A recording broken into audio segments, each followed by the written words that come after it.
하나님의 말씀 함께 보겠습니다. 요한복음 19장 14절에서 16절 말씀입니다.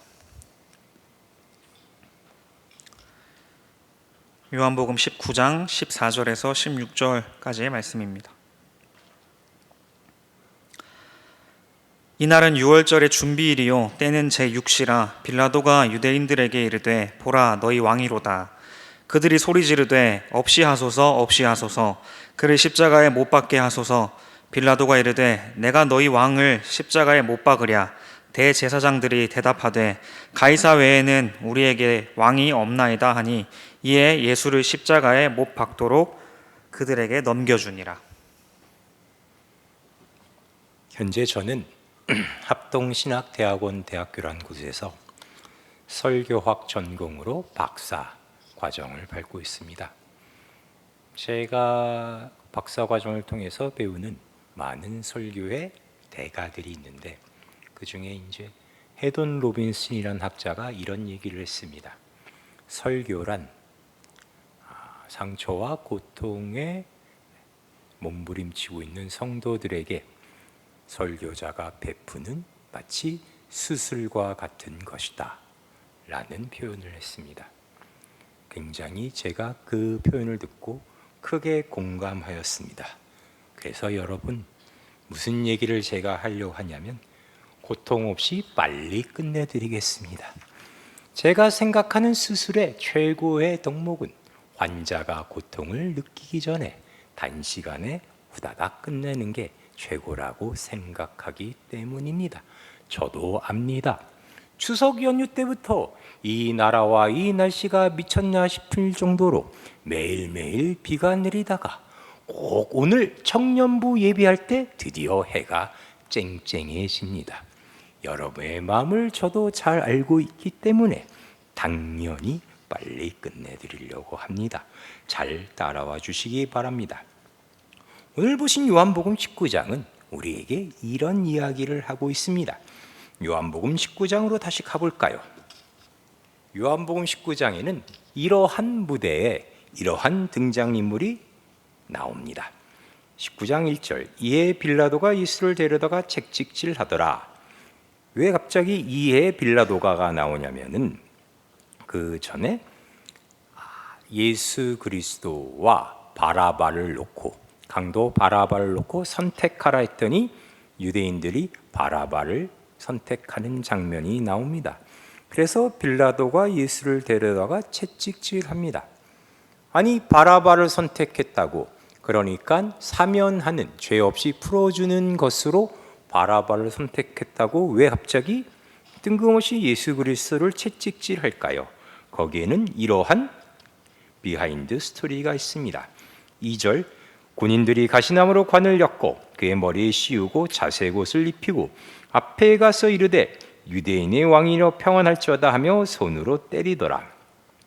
빌라도가 다시 밖에 나가 말하되 보라 이 사람을 데리고 너에게 나오나니 이는 내가 그에게서 아무 죄도 찾지 못한 것을 너희로 알게 하려 함이로다 하더라.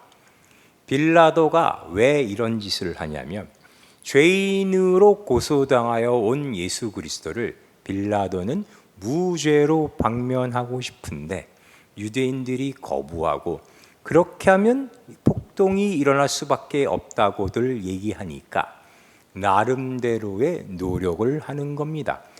아무리 내가 추궁해도 죄목을 찾을 수 없다라는 하소연과 함께 예수 그리스도를 채찍질하고 그래도 불과 며칠 전까지 너희가 호산나라고 부르며 찬양하던 너희의 왕 아니냐.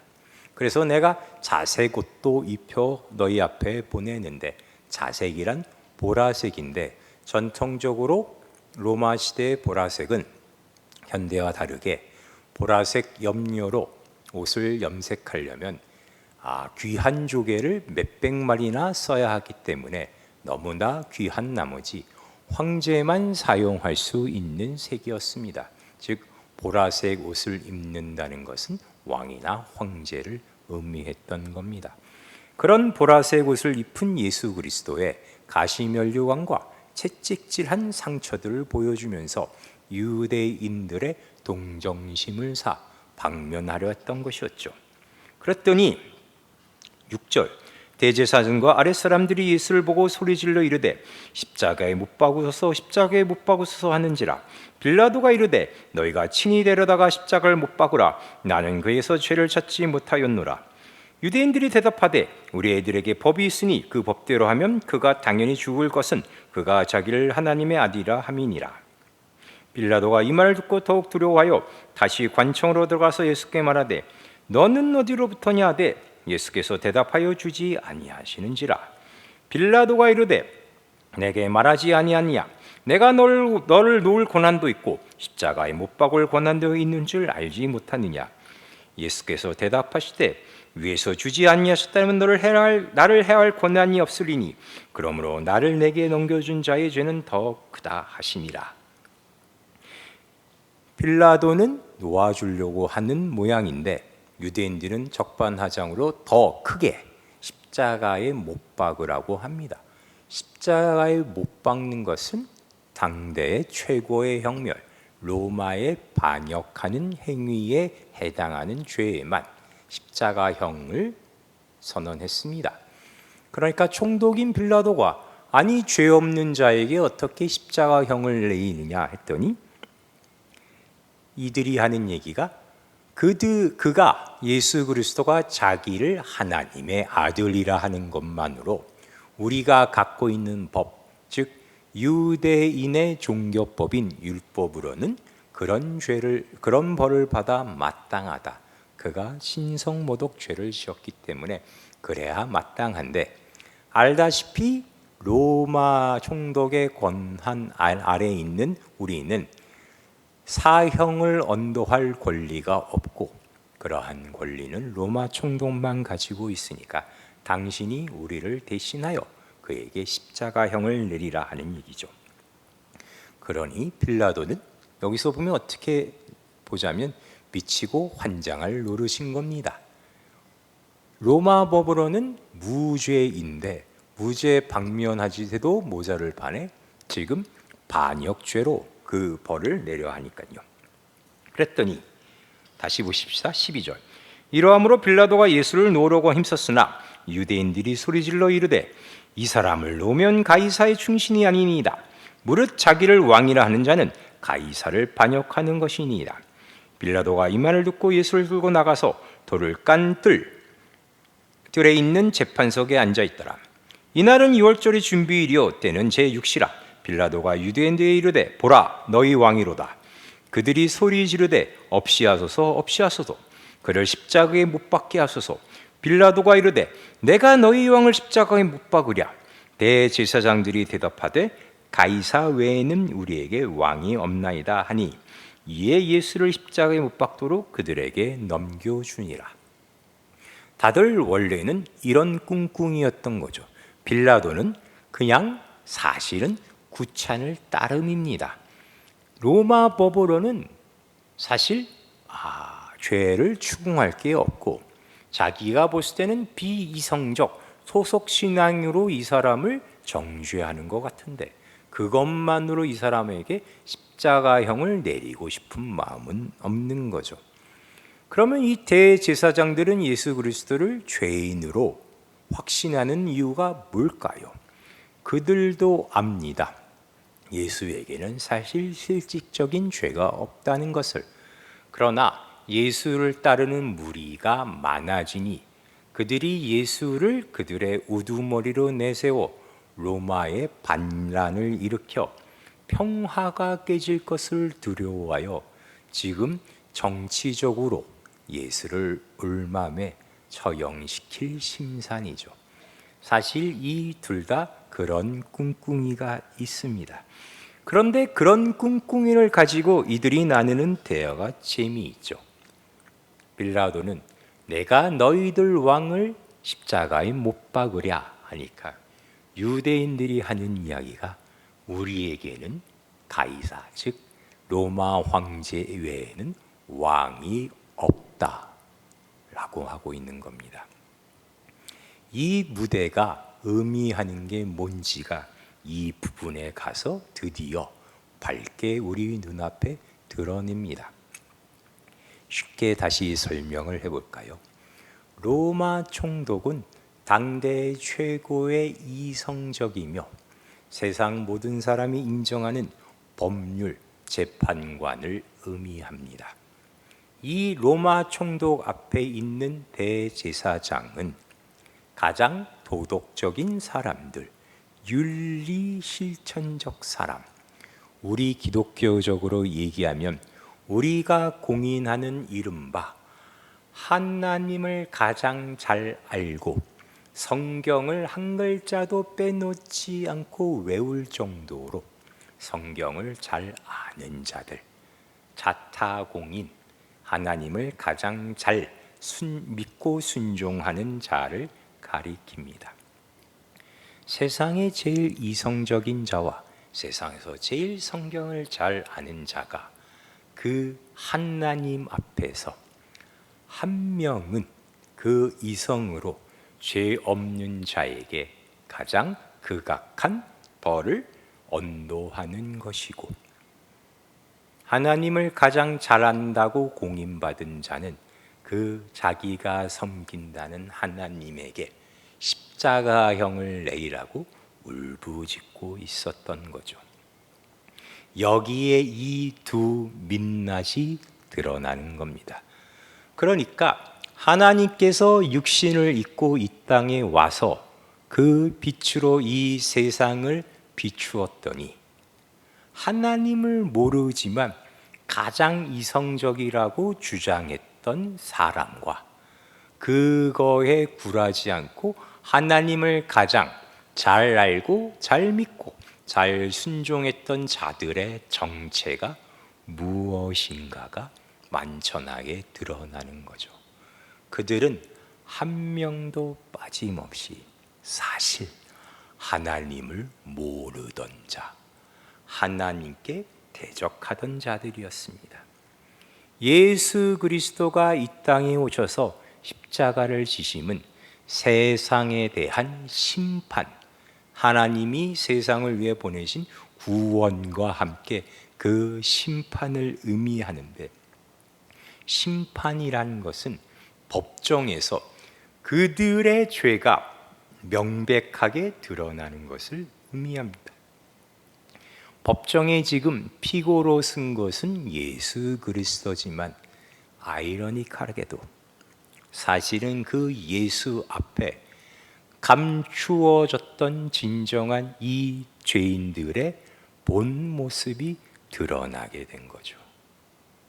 세상은 원래 하나님의 말씀을 가지고 있던 자도, 아니 그 말씀에서 철저히 거리를 두고 분리되어 자기들의 이성을 신봉하는 자도 결국 다 죄인이었다.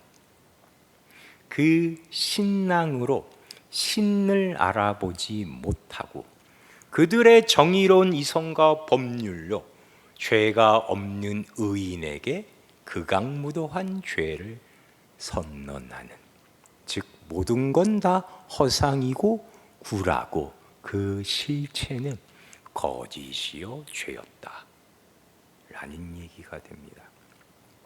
그 죄였다, 죄인이었다라는 것은 우리에게 실상 다음과 같은 비유로 이해가 됩니다. 누가복음 18장으로 가봅시다. 누가복음 18장에는 세상에 대한 하나님의 심판의 의미로 오신 예수 그리스도의 이야기가 좀 더 재미있고 적나라하게 드러나고 있습니다. 누가복음 18장 35절. 여리고에 가까이 가셨을 때 한 맹인이 길가에 앉아 구걸하다가 무리가 지나감을 듣고 이 무슨 일이냐 하고 물은데 그들이 나사렛 예수께서 지나가신다 하니 맹인이 외쳐 이르되 다윗의 자손 예수여 나를 불쌍히 여기소서 하거늘 앞서가는 자들이 그를 꾸짖어 잠잠하라되 그가 더욱 크게 소리질러 다윗의 자손이여 나를 불쌍히 여기소서 하는지라. 예수께서 머물러 서서 명하여 데려오라 하셨더니 그가 이 가까이 오매 물어 이르시되 내게 무엇을 하여 주기를 원하느냐? 이르되 주여 보기를 원하나이다. 예수께서 그에게 이르시되 보라 내 믿음이 너를 구원하였느니라 하시매 곧 보게 되어 하나님께 영광을 돌리며 예수를 따르니 백성이 다 이를 보고 하나님을 찬양하니라. 이 사건이 어떠한 의미를 가는지 자세히 보셔야 됩니다. 지금 이 맹인은 앞을 보지 못함으로 예수 그리스도가 지나간다는 얘기 듣고 나를 불쌍히 여겨 나를 고쳐달라고 간구를 하죠. 그래서 예수께서 고쳐주셨는데 그냥 고쳐주시는 게 아니라 이렇게 말씀하시면서 고쳐주시죠. 보라 내 믿음이 너를 구원하였느니라. 무슨 믿음이죠? 이 맹인이 갖고 있는 믿음? 그가 나를 고쳐주리라는 믿음인가요? 그럼 맹인은 도대체 뭘 보고 예수 그리스도께서 자기를 고쳐주실 수 있을 거라고 믿었을까요? 지금 이 맹인은 예수님을 볼 수 있을까요? 없을까요? 당연히 못 보죠. 못 보니까 맹인이겠죠. 다른 사람들은 나사렛 예수라고 외쳤는데 그 얘기를 들은 맹인은 다윗의 자손이요 나를 불쌍히 여기소서라고 합니다. 왜 맹인은 나를 불쌍히 여기라고 예수께 외쳤을까요?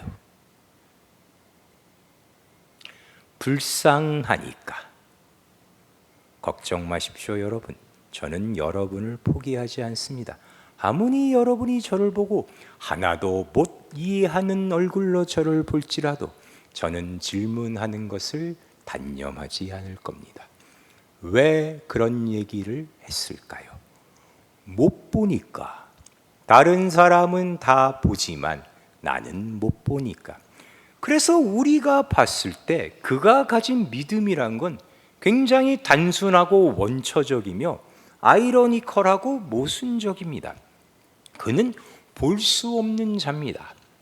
그가 예수께 다윗의 자손이여 나를 불쌍히 여기소서라고 하는 건 예수 그리스도에 대한 소문을 듣고 지푸라기라도 잡는 심정으로 설령 그가 나를 고치지 못하더라도 어차피 나는 손해볼 게 없으니 매달려 보자라는 심정으로 외쳤을 겁니다.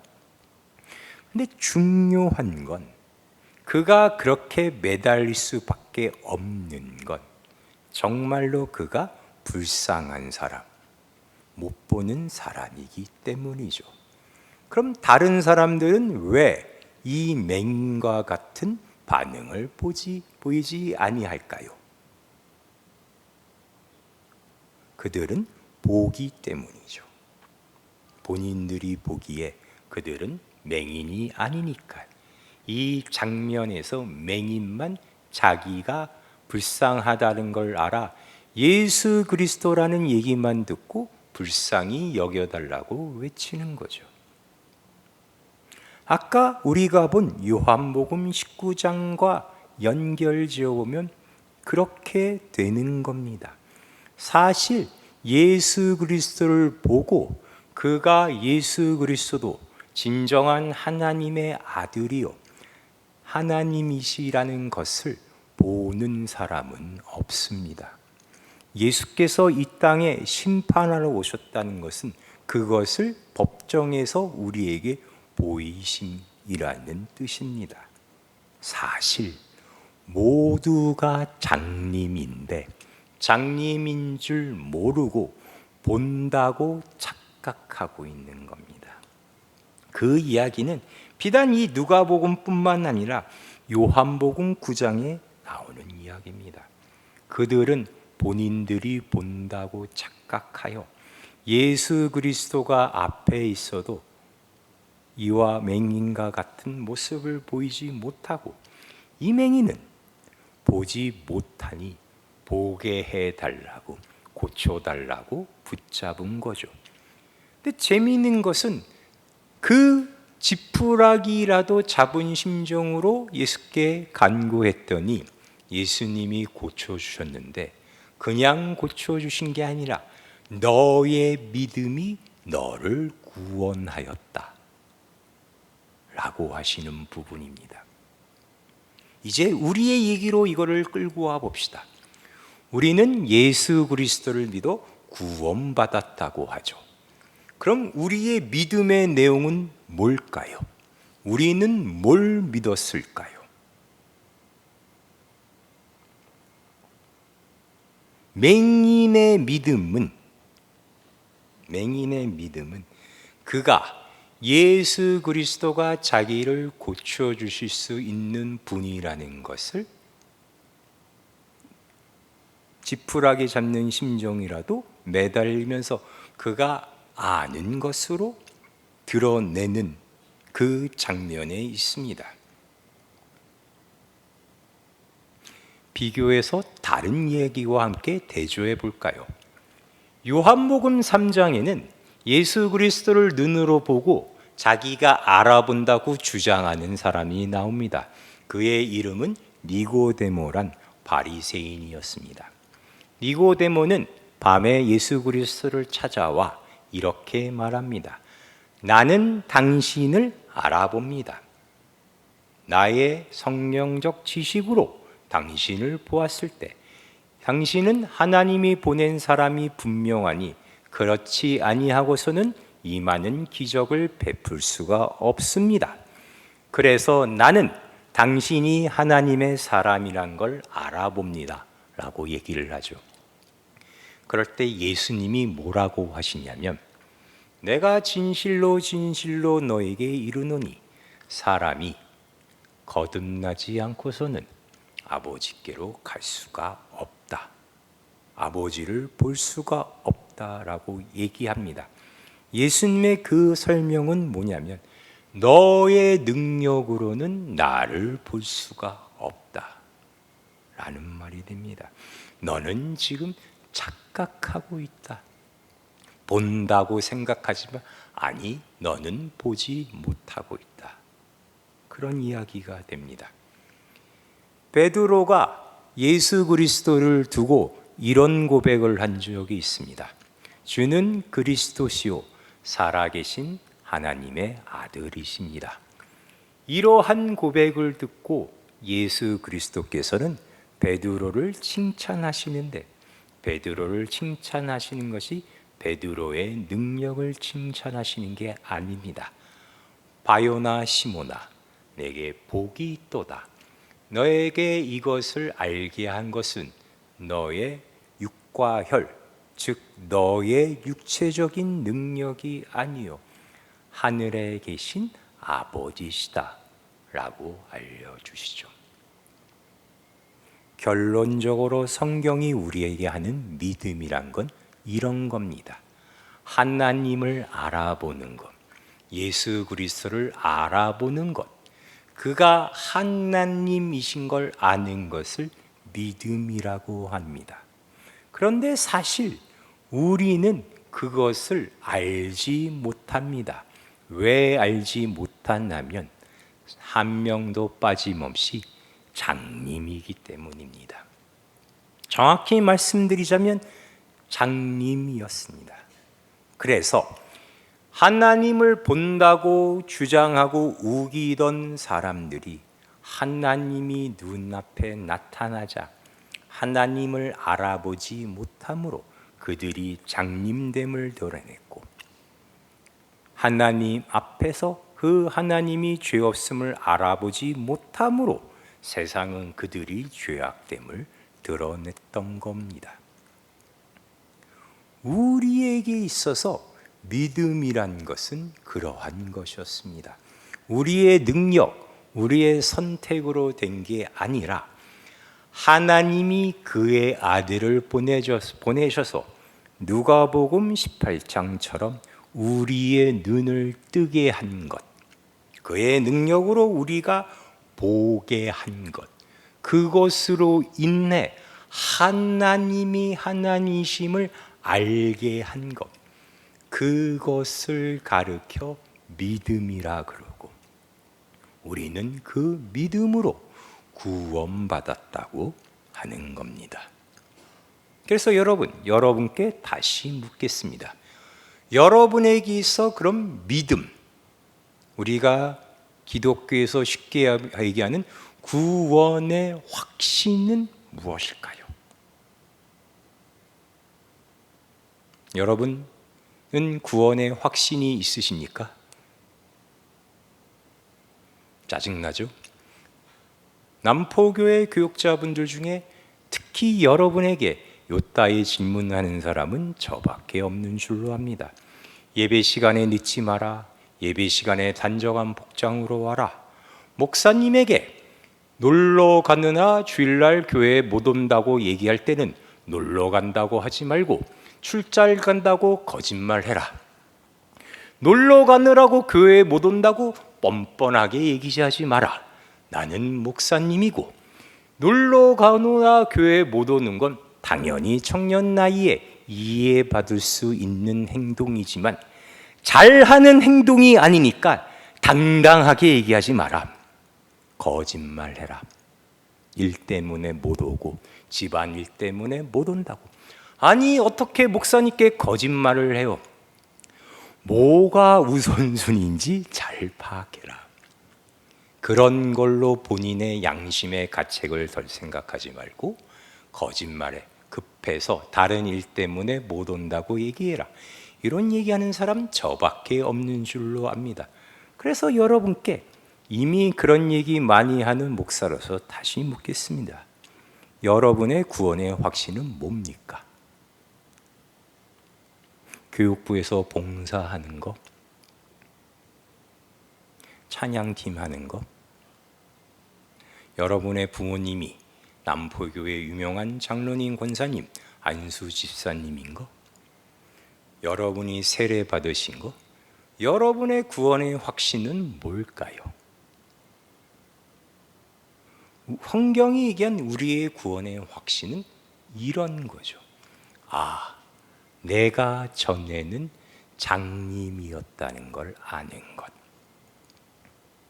내가 장님이었다는 걸 아는 것은 뭘 의미합니까? 이제는 내가 내 눈으로 본다는 것, 보고 있다는 것을 뜻하는 거죠. 여러분은 하나님의 능력에 힘입어 그것을 믿음이라고 설명드렸는데 눈을 뜨게 되었습니다. 그래서 보게 되었습니다. 즉 구원받게 되었습니다.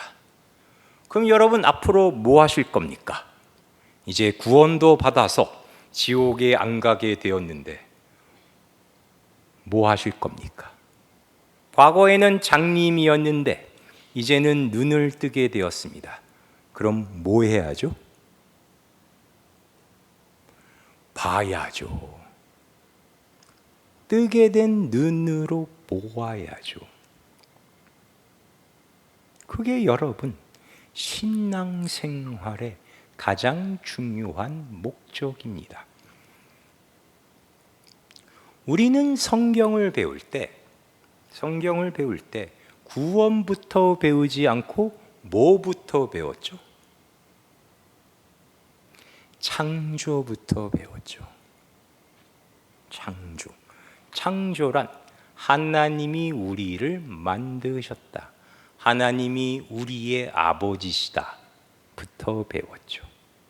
그러면 구원이 좁은 의미로 이제 죽게 되었던 운명에서 구원받아 살게 되었다고 했을 때 여러분 한번 생각해 봅시다. 하나님께서 우리를 창조하신 목적이 우리가 죽지 않게 하셨는 게 목적이었을까요? 당연히 아니겠죠. 그럼 하나님께서 우리를 창조하신 창조의 목적은 무엇일까요? 그것은 유식한 말로 하자면 하나님과 우리가 서로 사랑하는 것, 우리가 가장 행복해지는 것, 이 세상에서 우리가 하나님을 가장 닮은 존재, 하나님을 가장 잘 아는 존재가 되어 하나님과 함께 이 세상을 같이 다스리고 경영하는 것이 창조의 목적입니다. 그런데 왜 구원이 들어오냐면 우리가 범죄함으로 인해 그 창조의 목적으로 가는 궤도에 이탈하여 죽게 생겼기 때문입니다. 그 죽게 생겼던 운명이 구원을 받아 다시 창조의 궤도에 돌아왔다면 우리의 목적은 다시 살게 되는 것으로 당연히 끝나지 않고 원래 창조의 목적으로 나아가야 합니다. 우리가 열심히 노력하여 우리가 장님인 걸 깨닫고 우리의 눈을 떠야 하는 게 아니라 우리는 우리가 장님인 줄도 몰라서 보지 못하는데 보고 있다고 다 착각하고 살았는데, 그래서 하나님도 못 알아봤는데 하나님께서 은혜로 우리의 눈을 뜨게 해 주셨다면 그걸로 모든 게 끝나는 게 아니라 우리에게 남겨진 우리 인생의 목적은 당연히 그 뜨게 하신 눈으로 보는 거겠죠. 뭘 봐야 할까요? 그 눈으로 먼저 세상을 보겠죠. 세상은 알고 봤더니 무엇이다? 거짓이다. 특히 뭐에 대해 거짓이냐 하면은 여러분 스스로에 대해 세상은 거짓을 얘기하고 있다는 걸 보셔야죠. 세상은 부단하게 여러분에게 여러분의 가치를 증명하라고 합니다.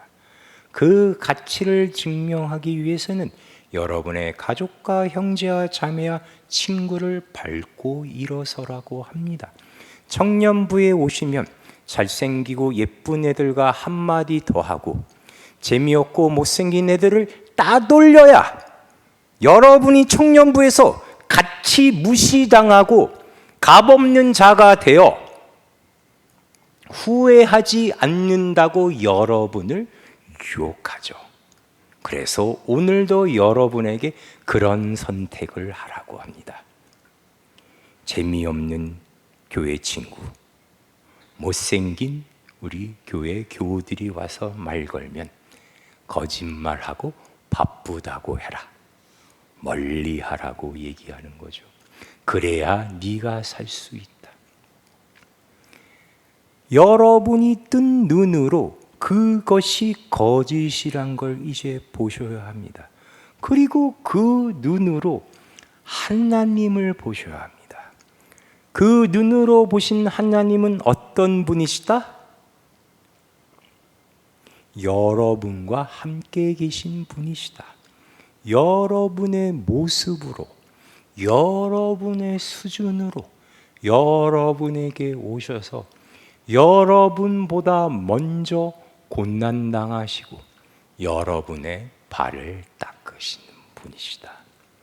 그래서 감동하고 울고 눈물과 회개의 기도로 참회하며 찬양하라는 이야기가 아닙니다. 여러분이 그걸 보시고 처음엔 당연히 좌절하고 분노하셔야 됩니다. 그게 가장 자연스러운 우리의 첫 반응입니다. 우리를 구원하셔야 나의 억울함을 풀고 나를 위해 대신 복수를 해주길 기대하는 우리의 하나님이 여러분보다 먼저 억울한 환난 가운데 들어와 계심을 보셔야 합니다. 그리고 드디어 여러분이 그 눈으로 여러분을 보는 겁니다. 나란 존재를. 나란 존재 안에는 그 모든 세상의 허울뿐인 조건들이 벗겨지면 무엇만 남느냐 하면 예수 그리스도만 남는 존재구나. 그거를 눈으로 보고 내게는 은과 금이 있는 것이 아니요 오직 예수 그리스도만 있는 존재구나를 보시게 되는 거죠. 거기서부터 여러분 눈에 기적이 보이기 시작할 겁니다. 어떤 기적? 여러분이 가는 곳마다 하늘의 빛이 함께하여 세상의 유혹과 협박으로부터 벗어나 처음으로 진정으로 죽음의 공포에 해방된 자들이 보이는 반응. 죽음의 공포가 없는 곳에서는 어떠한 일들이 벌어지는가 하는 것에 대한 성경이 얘기하는 진정한 사랑의 모습이 무엇인지가 여러분 눈에 보이기 시작할 겁니다. 그럼 여러분, 제가 이런 얘기하니까 이런 얘기 들을 때 이런 생각이 드시죠? 아니, 그럼 목사님은 정말 그렇게 사시면서 보고 계십니까? 네, 여러분, 저는 제 눈으로 보고 있습니다. 아니, 목사님, 그렇게 잘나셨습니까? 그렇게 믿음이 좋습니까? 어디 감히 그렇게 뻔뻔하게 자신감 있게 보고 있다고 말씀하실 수가 있습니까? 보니까 말씀드리는 겁니다. 제가 뭘 보고 있냐면은 여러분이 저를 어떻게 대하는지를 보고 있기 때문입니다. 여러분은 저를 어떻게 대하냐면 두려움 없이 대합니다. 내가 이 말을 하면 목사님이 상처받겠지라는 두려움 없이, 내가 이래도 목사님이 날 얕잡지 않겠지라는 두려움 없이, 제 입장에서 봤을 땐 여러분이 여러분 인생 처음으로 사람과 대화할 때 저 사람이 나를 싫어하지 않겠지, 내가 이런다고 싫어하지 않고 미워하지 않고 나를 적대하지 않고 나에게 복수하지 않겠지 라는 두려움 없이 저를 대하는 게 보입니다. 그래서 여러분은 저에게 막말합니다. 제가 생각보다 오랜 기간 동안 여러분이 막말할 때마다 상처받고 화나고 뒤에서 열심히 뒷담화를 했는데, 하나님의 능력으로 말미암아 뜨게 된 눈으로 그것을 보게 되니 그것은 여러분 정말 세상이 하는 막말과 무시와 조롱과 무례가 아니라 처음으로 우리 사이에 두려움 없는 관계가 이어졌구나는 걸 보여주는 놀라운 기적이더군요. 그래서 여러분, 이제 더 이상 저는 상처받지 않으려고 노력합니다. 물론 제가 이런 마음을 갖고 감동하고 있을 때마다 막말의 수위를 더 높이 하여 저에게 도전하는 친구들이 몇 있어 아직까지 완벽하지 않지만 그래도 저 역시 여러분과 함께 노력하고 있습니다. 하나님께서 뜨게 하신 이 눈으로 보고 있습니다. 저희 찬양팀에 열심히 드럼 치는 친구와 함께 서로 같이 열심히 노력하고 있습니다. 저 드럼 치는 저 형제가 저에게 가장 큰 막말을 하는 친구 중에 한 명이지만 그 막말 속에 늘 크고 따뜻한 애정이 담겨 있음을 제가 이제 봅니다. 이 기적의 놀라운 현실에 여러분이 같이 동참하셔야 합니다. 그것이 믿음으로 구원받은 신자들이 그 구원받은 확신으로 세상에 보여야 할 우리 구원받음의 증거입니다. 여러분 보셔야 합니다. 다시 말씀드리지만 여러분이 여러분의 닫힌 눈을 뜨게 한 것도 아니고 여전히 닫혀 있어 여러분이 노력하여 그 눈을 뜨게 하는 것도 아닙니다. 그것은 어디까지나 주께서 하신 일입니다. 믿음을 주셨으면 우리는 그 믿음으로 살아야 합니다. 기도하시겠습니다.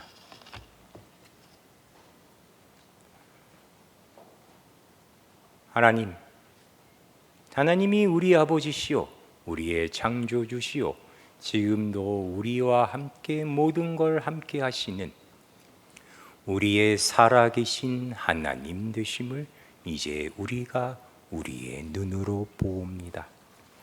이 험난하고 거짓된 세상에 나에게 오직 남은 것은 우리 주 예수 그리스도뿐인 것도 눈으로 보고 있고, 주께서 사랑하셔서 우리에게 허락하신 이 남포교회의 우리의 형제 자매 안내, 하나님께서 살아계심도 우리가 매일매일의 삶을 통하여 우리의 눈으로 보고 있으니, 주님, 우리의 모든 인생을 주께서 은혜로 뜨게 하신 눈으로 보고 그 본 것을 함께 나누며 모든 것에 넉넉히 승리하고 무엇보다 거짓된 세상을 환하게 비추는 예수 그리스도의 빛의 자녀로 사는 것이 그 어떤 것보다 우리에게 있어서 가장 큰 영광이요